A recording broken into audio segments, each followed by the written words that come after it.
اللهم صل على سيدنا محمد يا رب صل وسلم دائما ابدا على حبيبي.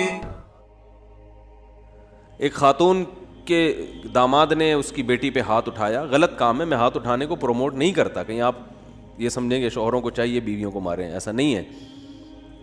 لیکن عورت تھی سمجھدار, بیٹی نے گھر آ کے بتایا میرے میاں نے ہاتھ اٹھایا ہے.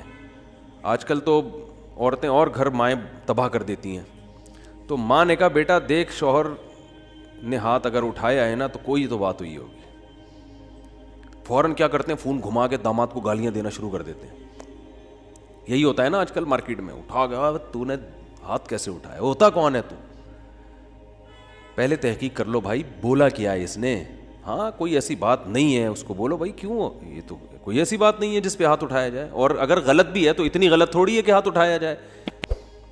تو بس جذباتیت کا شکار ہیں, افراط و تفریط ہے, پولائٹ بننے کے چکر میں سارا بیڑا غرق ہو رہا ہے. صحیح ہے نا. یہ اسلام کے اخلاق نہیں ہے. ہر چیز بیلنس ہے اسلام میں, ہر چیز. کتنا پیارا اصول ہے, بچے کو 7 سال کی عمر میں محبت سے سمجھاؤ, مارنے کی اجازت نہیں ہے. چھوٹا ہے بھائی, نماز پڑھے ٹھیک ہے, نہیں پڑھے تو بھی ٹھیک ہے, 10 سال تک برداشت کرو. 3 سال تمہارے پاس ہیں محبت کے لیے, 10 سال میں بھی نماز نہیں پڑھتا تو اب انسان لاتوں کے بھوت ہاتھوں سے نہیں سمجھتے, اب ہاتھ اٹھانا پڑے گا آپ کو. اب نہیں اٹھائیں گے تو یہ پولائٹنس نہیں ہے, یہ آپ کے نالائق ہونے کی, بولو نا بھائی, دلیل ہے, آپ کے نالائق ہونے کی دلیل ہے. تو ہر چیز میں ایسا ہے, ہر چیز میں, ہر معاملے میں. آپ کا ملازم ہے, صحیح کام نہیں کر رہا, ٹائم پہ نہیں آ رہا, بزنس کا بیڑا غرق کر دیا, محبت سے سمجھاؤ, تمیز سے. 2-4 دفعہ کے بعد چل بھائی چھٹی تیری, نکل پتلی گلی سے, ٹھیک ہے نا. یہ فیکٹری ہے, ہم نے کو ایدی سینٹر تھوڑی کھولا ہوا ہے ہم نے یہاں پہ. ہمارے ایک رشتے دار فیصل آباد میں, ان کی فیکٹری تھی کپڑے کی, مجھے لے گئے. ویسے مجھے شوق بھی ہے چیزیں دیکھنے کا, کیسے بن رہا ہے, کیا ہو رہا ہے. تو ملازم بڑے تمیز سے کام کر رہے ہیں. میں نے کہا پہلی دفعہ دیکھا ہے ملازم اتنی تمیز سے. انہوں نے کہا ٹھڈے مار مار کے ان کو انسان بنائے. ٹھڈے مار مار کے کیا بنائے, کہہ رہے بیٹھے رہے, کہتے تھے جب آتا تھا سو رہے ہوتے تھے, کام ہی نہیں کرتے. دہاڑی پہ تو ایسا ہی ہوتا ہے نا, کمیشن پہ کام ٹھکا ٹھک ہوتا ہے, دہاڑیوں پہ کام ایسا ہی ہوتا ہے. تو یہ نہیں ٹھڈے وڈے نہیں مارے, تمیز, اصل تو تمیز ہی ہے, لیکن تمیز کی بھی ایک کیا ہے میرے بھائی, حد ہے, حد ہے تمیز. تو مسلمان چونکہ ہماری زندگیوں میں بیلنس ہی نہیں ہے. اصل تو اخلاق ہی ہے, یاد رکھو. اصل کیا ہے, یہ نہیں کہ اصل سختی ہے. اصل کیا ہے, جو کام اخلاق سے ہوتا ہے وہ سختی سے نہیں ہوتا. اسلام نے اصل تو اخلاق سکھائے. آپ صلی اللہ علیہ وسلم نے فرمایا قیامت کے دن میرے سب سے قریب وہ ہوگا احسنہم اخلاقا, جس کے اخلاق سب سے اچھے ہوں گے. گالیاں ٹھڈے یہ کوئی تہذیب نہیں ہے. مار دھاڑ, گھروں میں چیخو پکار, گالیاں دے رہے ہیں رشتہ داروں کو, گالیاں بلب کے رشتہ داروں کو. بھائی کہ لائٹ اگر جا رہی ہے تو گالیاں دینے سے لائٹ تھوڑی آ جائے گی, ٹھیک ہے نا. نہ بلب کے رشتہ داروں کو گالیاں دینے سے لائٹ آئے گی, نہ بلب کو گالیاں دینے. آپ کی زبان کیا ہو جائے گی, خراب ہو جائے گی. تو اصل تو اخلاق ہی ہیں. حضرت انس ابن مالک رضی اللہ تعالی عنہ نے 10 سال نبی کی خدمت کی ہے, بچے تھے.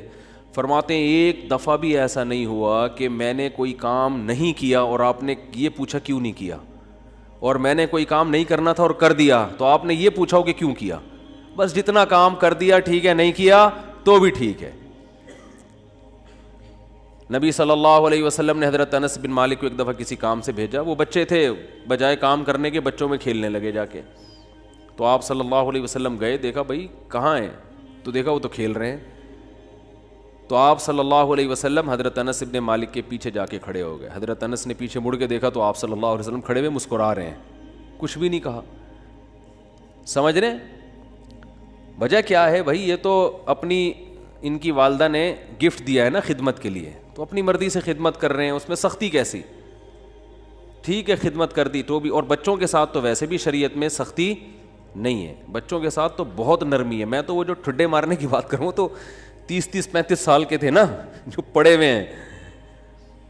تو آپ صلی اللہ علیہ وسلم کے ہمیں سیرت میں سختی بھی ملتی ہے اور نرمی بھی. رحمت للعالمین. ایک ایتھیس نے اعتراض کیا یہ رحمت للعالمین ہے اور جناب گردنیں اڑانے کا حکم بھی دے رہے ہیں, یہ کیسے رحمت للعالمین ہے؟ بھائی رحمت للعالمین کا یہ مفہوم کہ کسی کو کچھ بھی نہ کہیں یہ رحمت نہیں ہے, یہ انسانیت کے لیے زحمت بن جائے گی یہ عادت, تو کیونکہ اس صفت کو فالو کرنا ممکن نہیں ہے. رحمت کا معنی ہر لحاظ سے جامع شخصیت ہیں آپ صلی اللہ علیہ وسلم.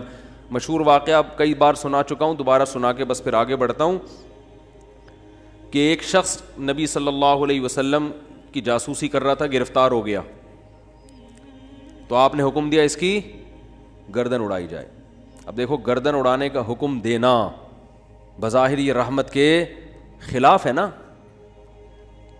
ہم کہتے ہیں نہیں بھائی گردن کیوں اڑائی جائے, اسلام تو بہت وسیع مذہب ہے, ٹھیک ہے نا, اللہ بہت غفور رحیم ہے. آپ صلی اللہ علیہ وسلم نے حکم کیا دیا گردن, کیونکہ نہیں اڑائی تو یہ اپنے ساتھیوں کے ساتھ ناانصافی ہوگی, کل دوبارہ جاسوسی کرے گا. ہمارے ساتھ پہلے اپنے لوگ ہیں, لیکن اس نے اپنی 6 بیٹیوں کا واسطہ دیا کہ میری 6 بیٹیاں ہیں, میں 6 بیٹیوں کا باپ ہوں, آئندہ نہیں کروں گا. آپ صلی اللہ علیہ وسلم کو اس پہ ترس آیا اور آپ نے اس کو چھوڑنے کا حکم دے دیا. دوبارہ گرفتار ہو گیا, دوبارہ کمبخت جاسوسی کر رہا تھا.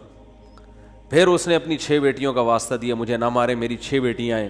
تو آپ نے کیا فرمایا, لا یلدغ المؤمن من جحر مرتین, مسلمان ایک سوراخ سے 2 دفعہ نہیں ڈسا جاتا.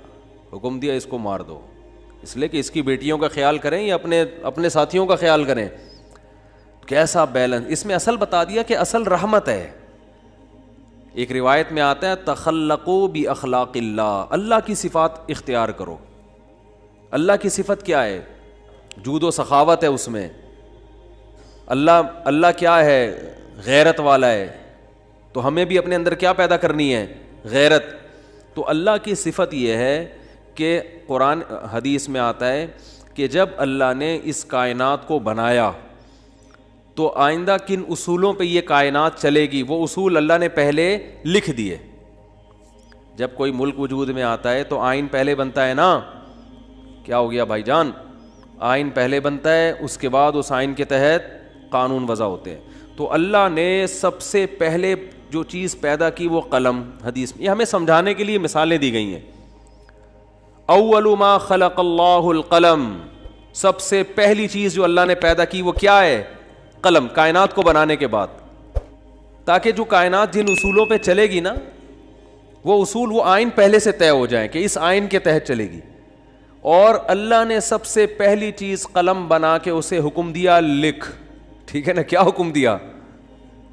بولو نا, لکھ. تو پہلا اصول لکھا, سبقت رحمتی علی غضبی, میری رحمت میرے غصے پر غالب رہے گی. کیا پیاری بات اللہ نے ہم لوگوں کے لیے لکھ دی, جس کی وجہ سے آج ہم بچے ہوئے ہیں. یعنی جہاں غصے اور رحمت میں ٹکراؤ ہوگا تو رحمت کیا ہوگی؟ رحمت کا گراف ہمیشہ اوپر رہے گا. اللہ یہ بھی لکھ سکتے تھے کہ میرا جو غضب ہے وہ ہوگا ہی نہیں, میرا غضب ہوگا ہی نہیں, ہمیشہ کیا رہے گی؟ رحمت. رحمت ہی رحمت کے اصول پہ چلے گی, غضب نہیں ہوگا.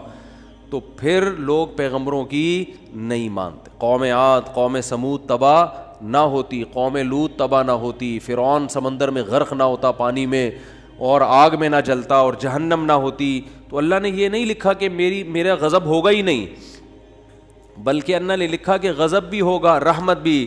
لیکن رحمت اور غضب میں جب ٹکراؤ ہوگا نا تو رحمت کو کیا کروں گا؟ غالب کروں گا. جیسے کوئی گناہگار جب توبہ کرتا ہے تو اس کی توبہ کا تقاضا ہے کہ معاف کیا جائے, سابقہ گناہوں کا تقاضا ہے کہ معاف نہ کیا جائے.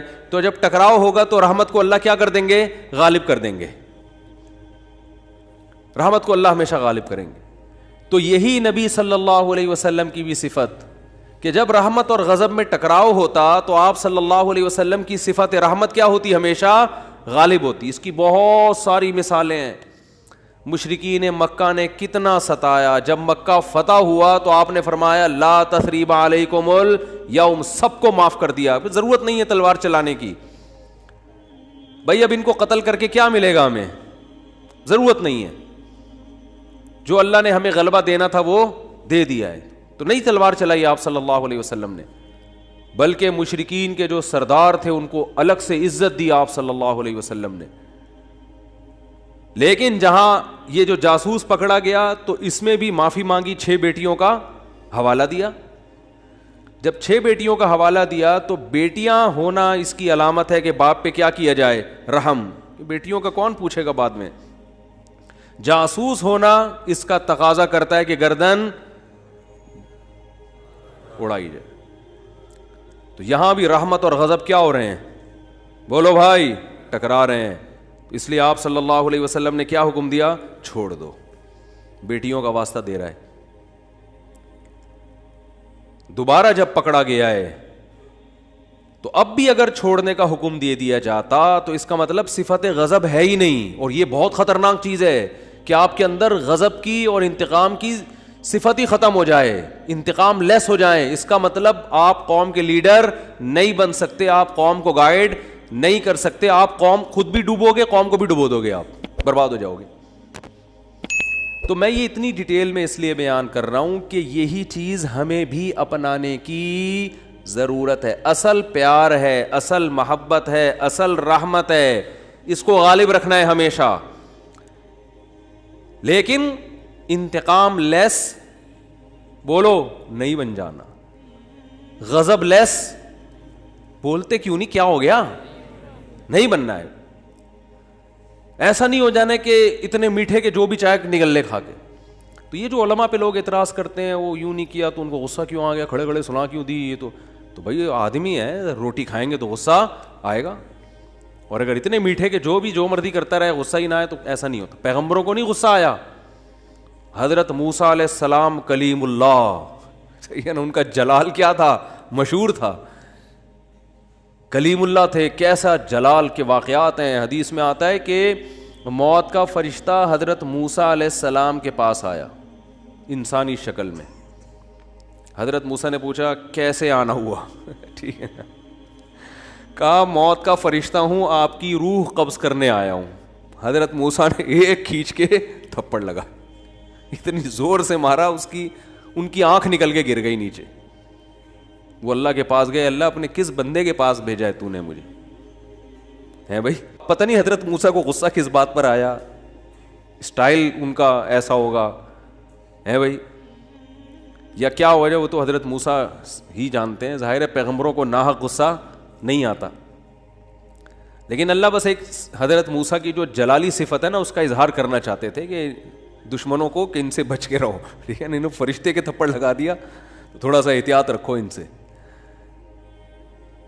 تو اصل کیا ہے میرے بھائی, اصل محبت ہے. یہ میں اس لیے بتا رہا ہوں کہ بعض لوگ الٹی کوالٹی ہوتی ہے ان کے اندر. اصل غصہ ہے, جب دیکھ لیں غصہ جاری نہیں ہو رہا تو پھر تمیز پہ آ جاتے ہیں وہ, ٹھیک ہے نا. شروع میں کیا کرتے ہیں, غصہ اور مار دھاڑ اور گالیاں یہاں سے شروع کرتے ہیں پہلے, یعنی آپشن یہ ہوتا ہے ان کا.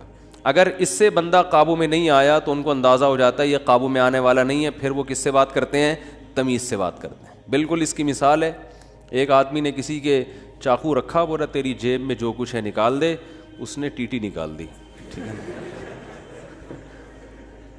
اب یہ کہہ رہے تیری جیب میں جو کچھ ہے نکال دے, ٹھیک ہے. یعنی سامنے والا اگر آپ سے بھی بڑا فنٹر نکل آیا, آپ سے بھی بڑا فنٹر نکل آیا تو پھر آپ کہتے ہو بھائی یہاں تمیز, یا تمیز سے بات کے علاوہ آپ کے پاس کوئی آپشن نہیں, فوراً غصہ ٹھنڈا ہو جاتا ہے.